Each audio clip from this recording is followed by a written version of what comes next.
Good morning friends. मैं आशीष कमथानी advocate. Bank में 2000 के नोट जमा करवाने जा रहे हैं तो हो जाइए सावधान, आ सकता है आयकर नोटिस। आइए इस टॉपिक पे बात करते हैं। रिजर्व बैंक ऑफ इंडिया ने 2000 रुपए के नोट को सर्कुलेशन से बाहर करने का फैसला किया है। आरबीआई ने 2000 रुपए के नोट को लेकर बड़ा ऐलान करते हुए इसे बंद करने का ऐलान कर दिया है। हालांकि ये सारे नोट लीगल टेंडर में बने रहेंगे, आप लेन देन भी कर सकते हैं। आरबीआई ने लोगों को 23 मई से 30 सितंबर के बीच 2000 रुपए के ये सभी नोट बदलवाने या जमा कराने के लिए कहा है। इसके लिए उन्होंने गाइडलाइन भी जारी की है। आरबीआई की गाइडलाइन के मुताबिक आप एक दिन में 20,000 रुपए यानी 10 नोट 2000 रुपए के तक बैंक से बदल सकते हैं। वहीं बैंक खाते में जमा करने के लिए भी नियम बनाए गए हैं। आरबीआई ने लोगों से कहा है कि बैंकिंग डिपॉजिट नियमों का पालन करें। रिजर्व बैंक ऑफ इंडिया ने देश के सभी बैंकों को इसके लिए तैयार रहने को कहा है, लेकिन पिछले 2 दिनों से सबसे अधिक कन्फ्यूजन इस बात को लेकर बनी हुई थी, क्या 2000 रुपए के नोट को बदलने के लिए बैंक में कोई फॉर्म भरना होगा। रिजर्व बैंक ने अब इस कन्फ्यूजन को दूर कर दिया है। रिजर्व बैंक ने साफ कहा है कि 2000 रुपए के नोटों के डाटाबेस को मेंटेन करने के लिए बैंक को हर डिपॉजिट और एक्सचेंज के लिए एक फॉर्म भरना होगा। बैंकों को तैयार करना होगा रोज का डाटाबेस।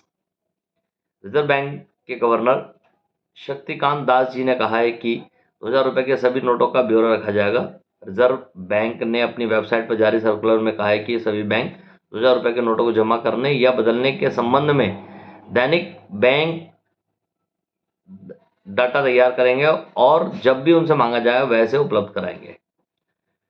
आरबीआई ने लोगों को रोज 2000 रुपए की लिमिट नोट एक्सचेंज यानी बदलने के लिए दी है, लेकिन खाते में जमा करने के लिए कोई तय सीमा नहीं की है। आप जितना चाहे उतना अपने खाते में जमा कर सकते हैं, लेकिन अगर अपने खाते में कैश जमा कर रहे हैं तो आपको हो सकता है कि कैश डिपॉजिट पर इनकम टैक्स का एक नोटिस आए।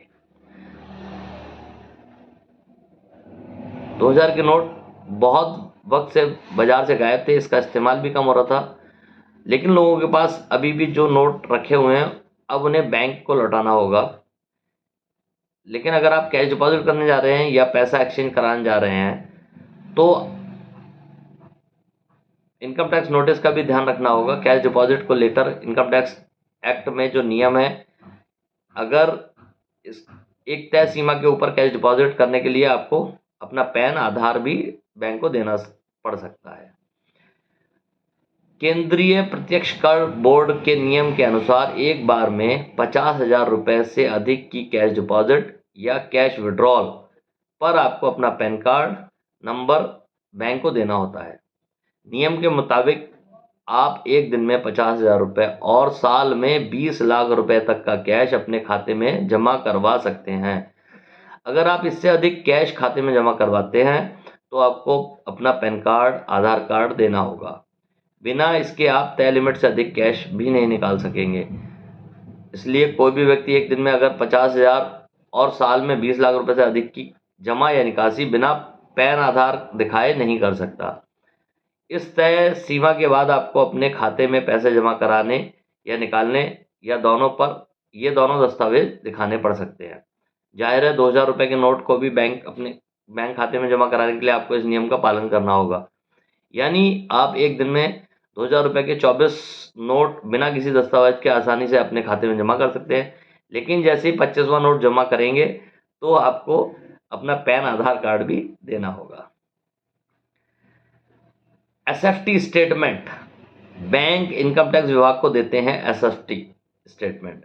हाई वैल्यू ट्रांजैक्शन पर नज़र बनाए रखने के लिए इनकम टैक्स कानून में स्टेटमेंट ऑफ फाइनेंशियल ट्रांजैक्शन का कॉन्सेप्ट लाया गया।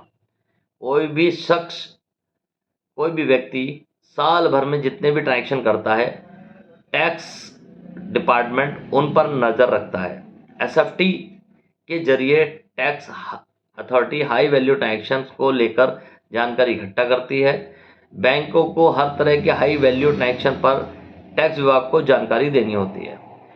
एक वित्त वर्ष में कितने ट्रांजैक्शन हो रहे हैं, कैसे ट्रांजैक्शन हो रहे हैं, इनकी सारी जानकारी टैक्स अथॉरिटी को मिलती रहे, इसके लिए SFT statement bank income tax department को देते हैं।